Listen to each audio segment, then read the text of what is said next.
Mucha gente cree que Henry Ford inventó el coche. No lo hizo, pero es una creencia errónea muy extendida. Es un homenaje al hombre que logró que poseer un automóvil fuese posible para millones de personas. De su deseo de fabricar coches para las masas, surgió una gran empresa. Pero hay un coche que sobresale por encima del resto.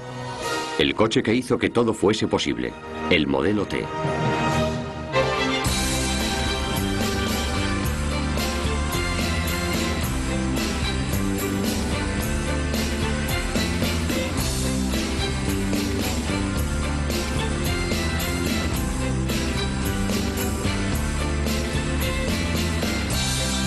Grandes coches.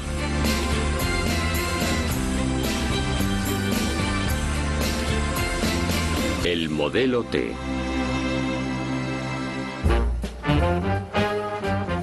En junio de 2003, miles de personas peregrinaron a Dearborn, en Michigan, para celebrar el centenario de la empresa de automóviles Ford.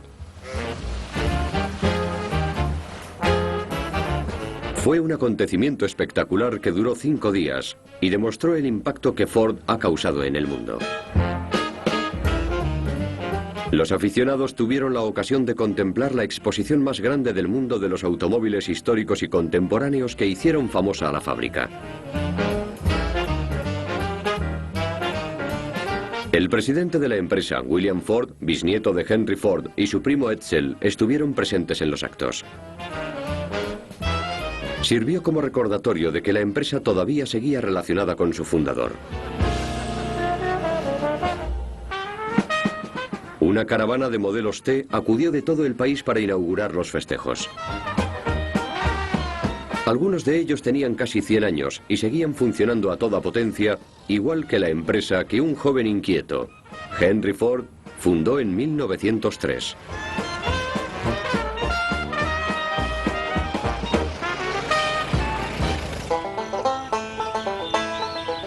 Ford nació en 1863 en una granja de Dearborn, en Michigan, en una época de cambios, durante la Guerra de Secesión estadounidense.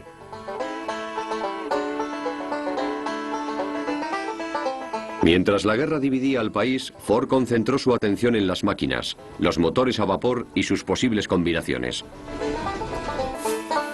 Su padre esperaba que le sucediese como granjero, pero Henry odiaba la monotonía de las faenas agrícolas.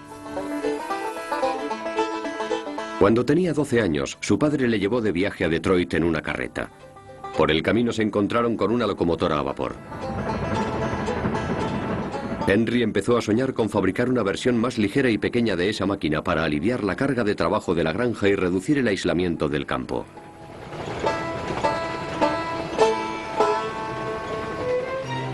Estudiaba ingeniería en su tiempo libre y después del instituto entró a trabajar como técnico en la compañía eléctrica Edison de Detroit. Alquiló un garaje en la avenida Bagley de Detroit y empezó a trabajar para hacer su sueño realidad. Sustituyó la energía producida por el vapor por la que generaba la gasolina y empezó a experimentar con motores de combustión interna. No era la primera persona a la que se le había ocurrido dotar de motor de gasolina a los carros. Unos años antes, Daimler y Benz habían fabricado en Alemania los primeros prototipos que funcionaban, y también Panhard en Francia. Pero mientras los demás pioneros tenían como objetivo los ricos, Ford quería fabricar un automóvil rápido y barato.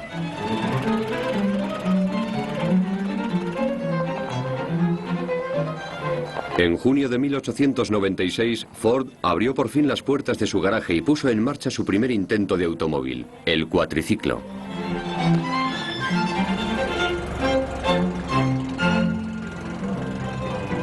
Su motor de 4 cilindros estaba colocado sobre un pequeño bastidor de carro.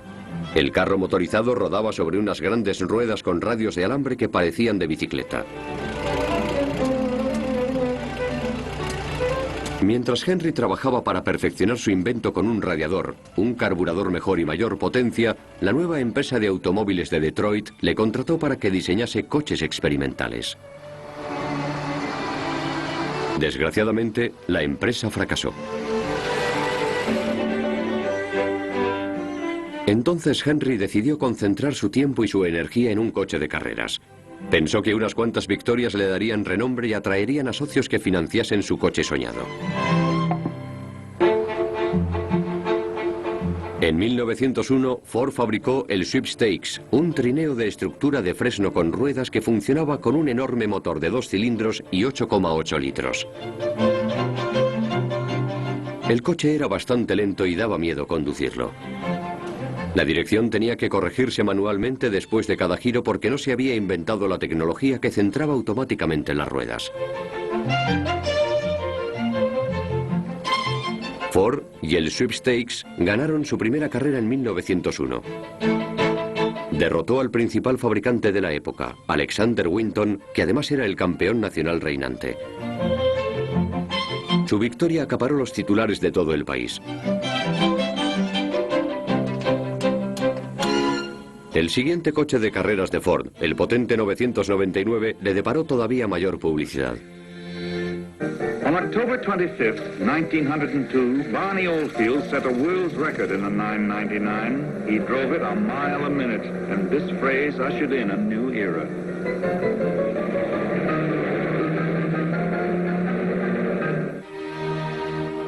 En 1903, Ford, la estrella de las carreras, pudo por fin reunir la financiación necesaria para fundar su empresa de automóviles. Para aprovecharse de la fama de su nombre, la llamó Empresa de Automóviles Ford.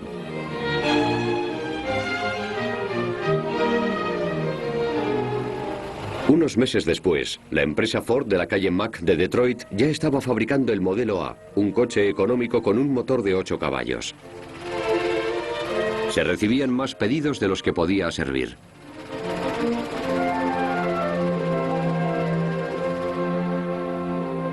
Tras el modelo A de 1903, Henry se saltó varias letras del alfabeto y lanzó directamente los modelos R y S en 1906.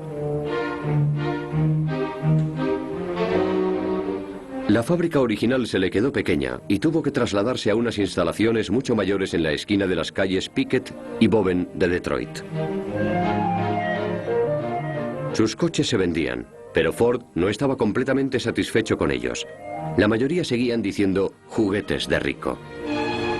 Dijo que quería fabricar un coche para las grandes masas con los mejores materiales posibles y la mejor mano de obra que pudiese contratar, para que cualquier hombre con ingresos decentes pudiera irse de paseo al campo y disfrutar de los grandes placeres de Dios.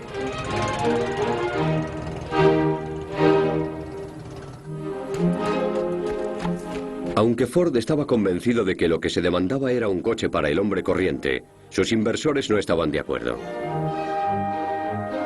Cansado de discutir, compró todas las acciones de la empresa y se hizo con el control total para poder hacer lo que quisiese.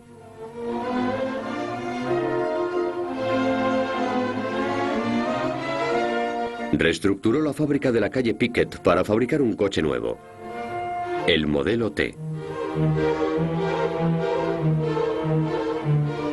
Reunió a un pequeño equipo de delineantes que trabajaron noche y día en un cuarto de 20 metros cuadrados en la parte de atrás de la fábrica. Para garantizar la confidencialidad, Ford instaló una mesa de dibujo sobre la que esbozar sus ideas a salvo de las miradas indiscretas de la competencia. Se llevó la mecedora de su madre para que le trajera buena suerte. Pasó muchas noches sentado en ella pensando en su coche.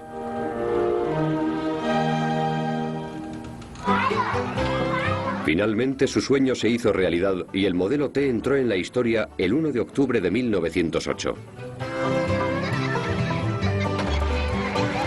Ford lo llamó el coche universal y millones de personas lo apodaron cariñosamente el Lisi de hojalata. Muchos dicen que lo llamaron Lisi, diminutivo de lagarto en inglés, porque parecía un reptil ágil y veloz. Recurriendo a un juego de palabras en inglés, otros lo llamaron Flivver, porque decían que se movía tanto que te revolvía el hígado. El Lisi llevaba un motor de 4 cilindros y 20 caballos de potencia. Medía 2,10 metros de altura y pesaba solo 544 kilos. El chasis era ligero y resistente y estaba hecho de aluminio de vanadio. El modelo T no era un coche de carreras. La velocidad máxima que podía alcanzar eran 64 kilómetros por hora, suficiente para las carreteras sin asfaltar de la época. Pero tuvo un gran éxito. El primer año se vendieron más de 10.000 unidades, todo un récord para la industria. Los primeros compradores podían adquirir el Lisi de color negro, rojo, verde, gris y perla.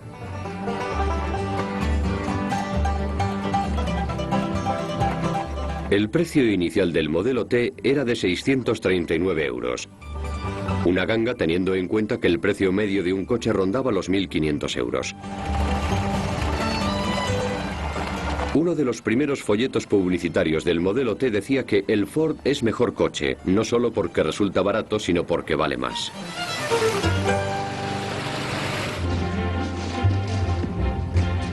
Ford tuvo que aumentar la producción para dar abasto a la demanda. Experimentó con distintas ideas. Dividió el proceso de montaje en tareas sencillas y repetitivas y calculó cuánto tiempo duraba cada fase. Tenía que mejorar la productividad, porque aunque se estaban fabricando 18.000 unidades al año, los pedidos no cesaban de acumularse.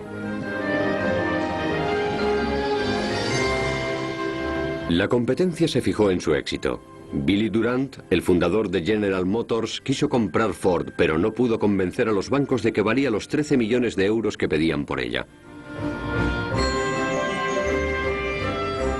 Ford se mantuvo independiente y además recurrió a una demanda por infracción de patente que los demás no se atrevieron a cuestionar. George Selden y sus socios obligaban a la mayoría de fabricantes de coches a pagarles derechos de propiedad industrial por cada coche que fabricaban, pero Ford se negó a pagar.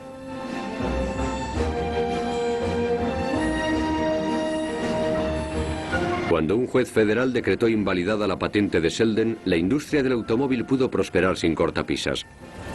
Ford se dio cuenta de que lo mejor de todo el proceso judicial fue la publicidad que recibió el modelo T. Publicidad gratuita era justo lo que necesitaba. Durante el juicio los pedidos se multiplicaron.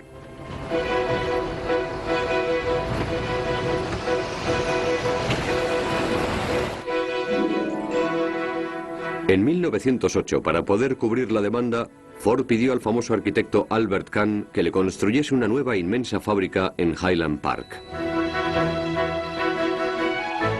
La fábrica de Highland Park era el encargo más grande que había recibido Albert Kahn. Él no creía que unas instalaciones de semejante magnitud pudiesen funcionar con eficiencia, pero decidió aceptar el proyecto.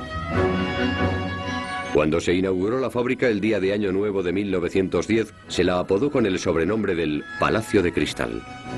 Era una estructura de casi 300 metros de longitud con amplios ventanales que la recorrían de un extremo a otro. Resultó eficiente y moderna, pero en unos pocos años se quedó también pequeña.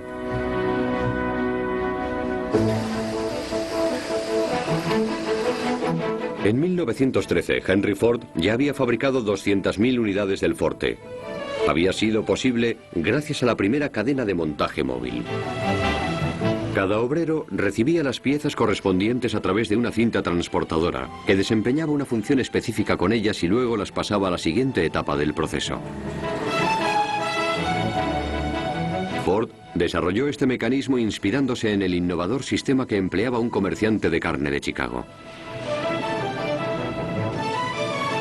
Los trozos de carne colgaban de ganchos que recorrían una cadena a lo largo de la cual eran descuartizados en distintas etapas. Ford pensó que si el procedimiento funcionaba para descuartizar una vaca, podía funcionar en sentido inverso para montar un coche. En agosto de 1913 ya estaba en marcha la cadena de montaje de chasis. Los obreros de Ford podían terminar un coche en 93 minutos.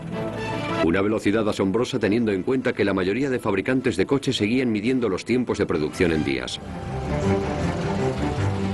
En 1914, Henry Ford pronunció la famosa frase: "El público puede elegir el color que quiera, siempre que sea negro". La explicación estaba en que el esmalte negro japonés era la única pintura que se secaba lo bastante rápido para la producción en cadena. Henry Ford se mostraba reticente a introducir cambios en su coche soñado. Pensaba que era absolutamente perfecto con la única excepción de alguna pequeña modificación.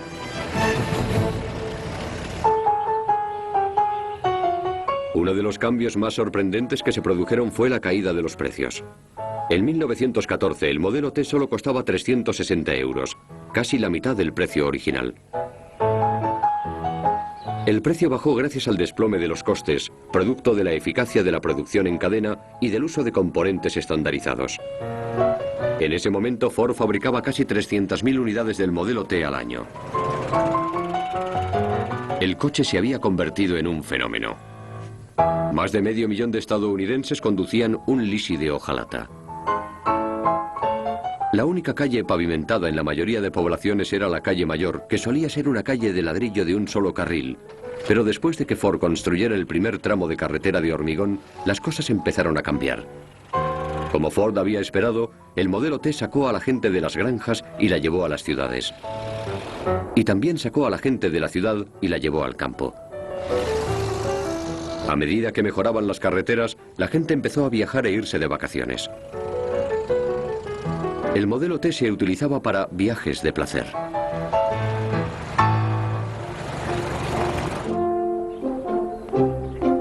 La producción del modelo T excedió incluso las fantasías más descabelladas de Ford. El empresario y su mujer, Clara, decidieron construir la casa de sus sueños. Un inmueble llamado Fairlane y valorado en 700.000 euros, situado en una parcela de Dearborn.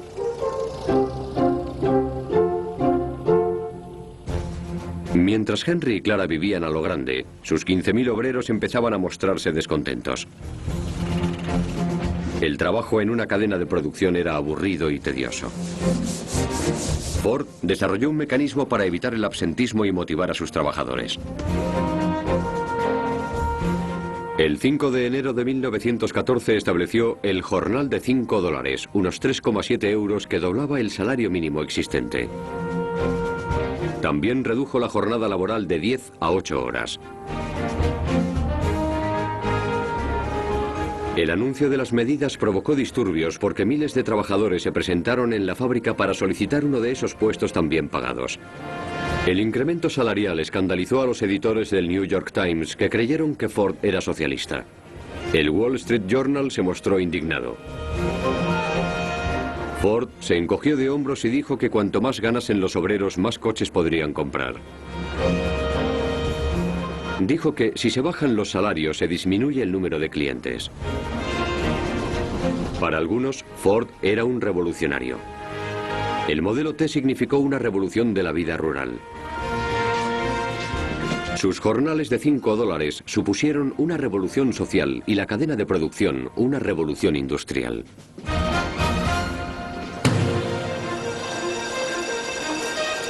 Pero era un revolucionario que se aseguraba de que los obreros que cobraban $5 al día se lo mereciesen. Creó un departamento de sociología para evaluar si los trabajadores sabían utilizar bien sus ingresos y llevaban una vida familiar decente según los valores de la empresa. Los investigadores del departamento le decían a los empleados cómo llevar su casa y cómo manejar las situaciones personales. Al principio los obreros pensaron que este programa les beneficiaba, pero pronto se dieron cuenta de que significaba una intrusión. La gente adoraba el modelo T, pero estaba empezando a perder el respeto por Henry Ford.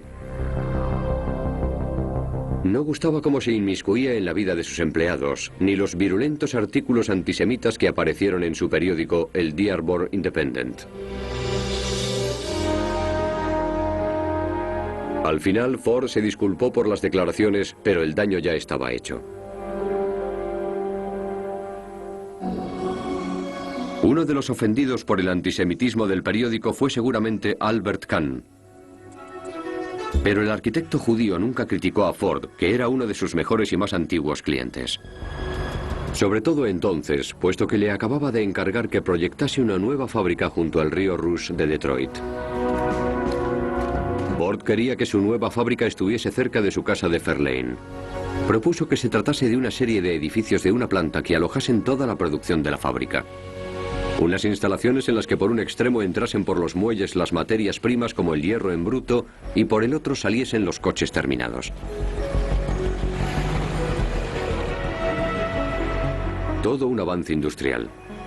Durante la Primera Guerra Mundial, las fábricas de Ford construyeron barcos Eagle, barcos para cazar submarinos y armamento militar.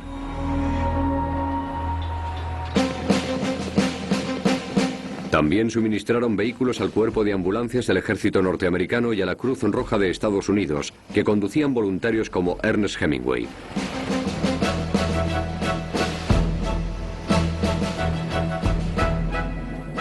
Eran vehículos todoterreno que demostraron con creces su valía.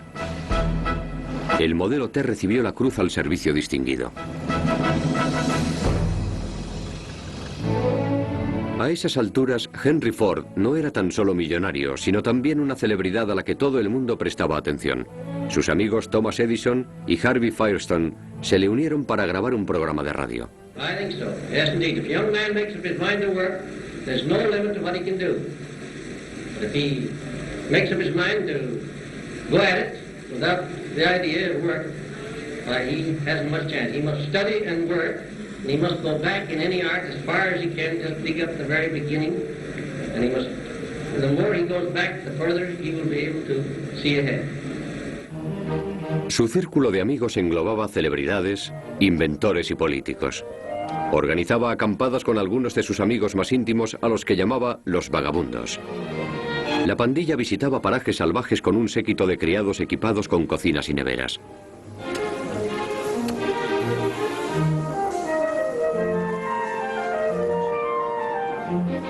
Entre los vagabundos se encontraban Thomas Edison, el presidente Warren G. Harding, Harvey Firestone y el naturalista John Burroughs.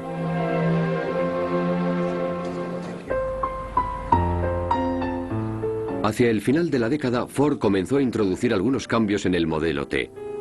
Diseñó una carrocería más baja para que tuviese un aspecto más estilizado. Pero en general, el coche seguía siendo el mismo. Ford estaba demasiado concentrado en sus negocios como para darse cuenta de que el modelo T envejecía. En 1924 él tenía 61 años y su coche 16. El 15 de junio salió de la fábrica el Ford T número 10 millones, a un precio más bajo que nunca, 212 euros. Había otros fabricantes que vendían modelos similares, pero las ventas del modelo T eran 6 veces superiores a las de las demás marcas.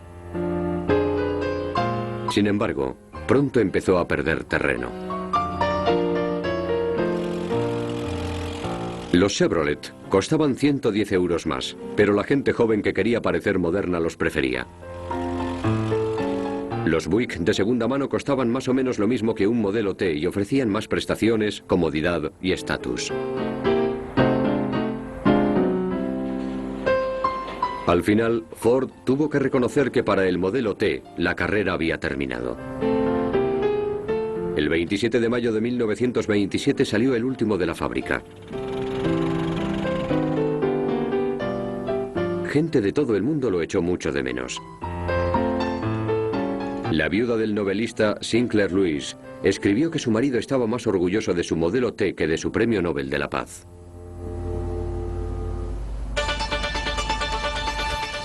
Desde que se lanzó el modelo T, de las fábricas de Ford han salido millones de coches.